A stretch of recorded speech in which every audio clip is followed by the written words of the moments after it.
What's good with the YouTube? You already know. Big Flocker with a convict's perspective. I'm smashing, dancing, sliding on through. Got a little bit of energy, man.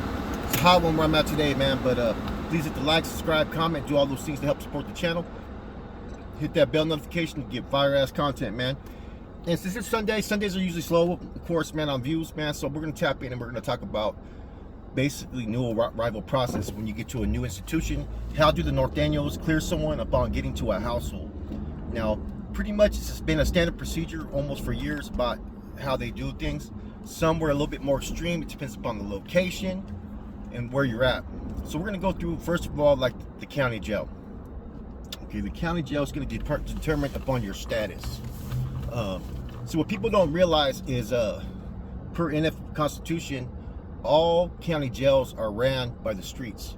The SRG of that area is basically in charge of the county jails. They appoint people in position as well. The reason being is because a lot of these issues for people coming off the streets, you know what I'm saying, are going to the county jail. Therefore, they have a line of communication to do investigations and whatnot. And the street regiment commander out there in the streets should have all information and details. Now, anytime you get to a household, whether it's a county jail, reception, or level 4 yard, level 1 yard, shoot, wherever it may be, you're going to be requested automatically for your 5x5, right? Now, if you're in an asset place, you're going to want your lockup order or any paperwork you have. Some times your paperwork has to follow you. It has to go through packaging when you go to the shoot. If not, you want to basically give at least your 120 AG off top to the household and any other paperwork. But usually your probation report is going to have a list of everything that you have and what's going on with your situation. So as soon as you provide your 5x5 and paperwork, they're going to gather the intel, they're going to copy it, Xerox it. They're going to send that out within the institution. They may do it verbally, they may do it in a filter form. I prefer, if it's a mainline, I prefer it to be done in verbal form when you hit the yard. If it's a level 2, level 3, you may have a bunch of homeboys. Level 4, there's only so many, you're probably going to have to communicate, right? Now, say, when you get your household, every household, right, has, say, an institution like San Quentin, right, or DVI, right? I ran both those institutions before, right? I would get rosters of all manpower, right, all the time. Everybody that was in every section that was there, their statuses, right? I would forward that in the whole to everybody there in that household for all names to be cross-checked. Any information that would come up, it would have to come up. You get what I'm saying? Like any and all data, good or bad, we basically want information so we could look into this individual, right? That goes through the whole. Then on top of that, I would send it to the shoot. I'd make a couple copies and I would send it up. So therefore, it could be filtered up there. Now, in addition to that, now once you get there, you get your paperwork. You're going to get a 3rd degree, basically, right? With all kinds of questions. They're going to ask you, like, what, you know, how many prisons you've been, your last prison location, what tattoos you have, a full description. They're going to ask you if you've had any incident reports. They're going to ask you what your status is. If you're now, usually if you're an NF member, all that's usually needed is your name, aka CDC number, maybe your not one name to forward out. You know what I'm saying? You don't have to really do an investigation or probe into their status because that's NF business, right? So if ever NEC came in, all I needed was their name and CDC. That's NEC is going to run the same way. They just need the name and CDC number to cross-check rosters or their channel.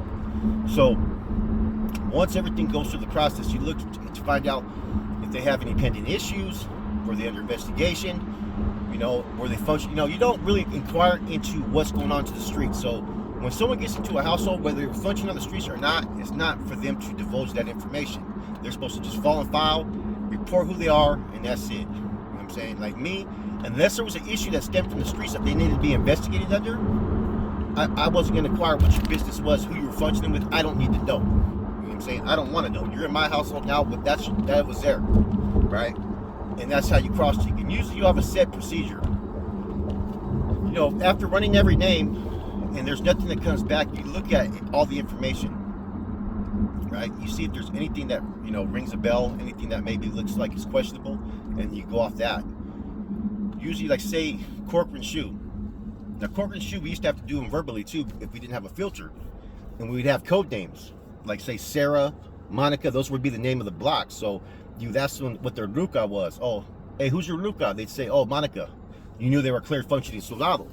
Right? And then you say, okay, yeah, hey, tell Monica that fucking, let me see, fucking Curtis Rojo, whatever, fucking, you know what I mean, from fucking Pittsburgh, sends his saludos. You know what I'm saying? Then they would run that name. You know what I'm saying? That name, they get the 5x5, they would change it. When they get back to the channel, they run it. That means to do a cross check. You know what I'm saying? And then sometimes the verbals would come back in other codes. You know what I'm saying? Simple as that. Usually, if they were a new arrival, it's easier to clear them. If they came from the county jail, they have no prison record. Usually after they do their 3rd degree and nothing comes, and you get feedback, you usually clear them in reception, man. You know what I'm saying? Now, if they've been in the system, either someone's going to know them or they don't. Now, it's when people that you don't know come through that did 20 years, you're wondering where they were at. That's when you start to have red flags. But usually somewhere along the lines, somebody knows someone or was with somebody. So in Corcoran, we used to make them do the HHPs. Every day they'd have to break down the HHP. I think there was like 30 of them. Upon completion, that gives enough time for them to cross-check your name, right? And now you know the HHPs. Now you're able to fall under file. You know what I'm saying? So every institution, it could take a month to 2 months to get cleared sometimes in some households. Mainline, it could be a little bit faster unless you have an issue. Now, if you have an issue where you have to put someone on freeze, all that you're going to do is basically get all the information that needs to be reported. You're going to wait for higher authorities' instructions. Or if you can't do nothing for them, you're just going to leave the issue alone. There's nothing you can do to help the situation. You leave it alone. You get what I'm saying? So, you know, it's a real thorough system.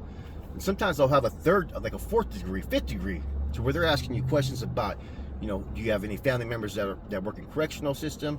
What are your past charges? You know what I'm saying? Do you have any type of sexual offenses? All those things are asked. It's a thorough inquiry into who you are. You know what I'm saying? You know, and then first day of yard, the main thing too is they want to know if you go to yard. If you go to yard, that off top is already in your benefit. You know what I'm saying? So that's how new arrival processes, you know, go. Now sometimes you could be partially cleared on a mainline if you have an established household where there's enough manpower there and you haven't complicated things with too much household policies. Now everything's complicated. You know, the mainlines I've been to in the 90s, the HHPs were always given to you briefly. They were never fucking given to you too much in detail. It was all basic stuff that was common knowledge. And I thought it was smart that way because if you put too much stuff on paperwork, it points towards validation. You know what I'm saying? Why make things complicated? Your main thing is security, safety, and unity when you get into a household. You know what I'm saying? And if you put too much security and safety that's unnecessary and put too many dictates, it's going to push people away. You know what I'm saying? Like when I was saying Solano, the HHPs were basically just you had to have a post, always be in pairs, you know what I'm saying? And that door opens, come out, secure your door off top. Someone has to come out. Wasn't no fucking waiting and doing all that. Don't request to come out if you're not ready. Because as soon as that door pops, you never know what's going to happen. Right? And the only other procedures that were pretty much out there were, you know, when you hit the yard. You know what I'm saying? This is our side of the yard, walking twos, post up at the pissers, any of that stuff. Any type of stuff that you had your mind and you were disrupted, you'd have to fucking basically, I'm at my wife's house right now. You were disrupted or your attention wasn't there, you'd have to at least have a security post, man. Nowadays they have so many different rules. Like if you put a 602 in, you have to have it screened. You know, when someone comes, they're on freeze automatically. They have security blankets. We had security blankets during my time era, but a lot of times they would be finesseful. You know what I'm saying? Like they would just be monitoring you from a distance as opposed to just being right on top of you. So I think if you put too much security precautions on things, you may force someone to take off or take flight. You know, I've been in households. Ultimately, I was the one that cleared a lot of people. You know what I'm saying? And we had cross-reference BNLs as well that came from other institutions like Avenel, Susanville, Pleasant Valley. And this is in the 90s and 2000s. And I wouldn't honor none of it because, like I said, some of these people that were on those main lines, there were some brothers that were smart, some were inexperienced, and some didn't process these charges to higher authority. And then you had people who were abusing their reins.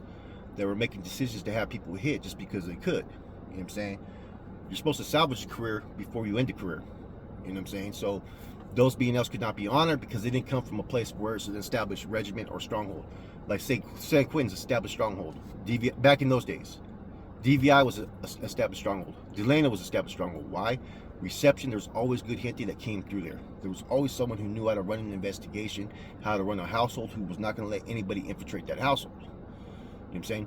Pelican Bay, the shoe. You know what I'm saying? Coming from the Canales there. That was honored. Corcoran, Tehachapi. Those were established strongholds. Everywhere else was used as cross-reference. It didn't mean that the charges weren't true.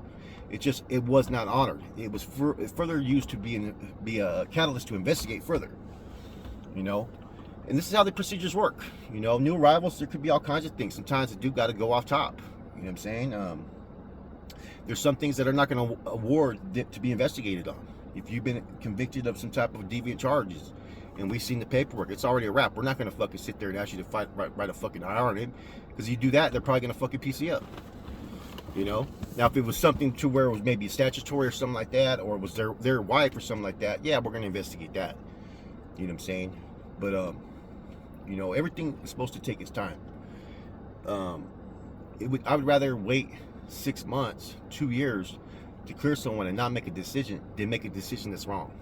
You know what I'm saying? We've had people come through households where I told them there's nothing I can do for you. You know what I'm saying? You're clear to function as far as partially cleared to participate, but, you know, this is brass business.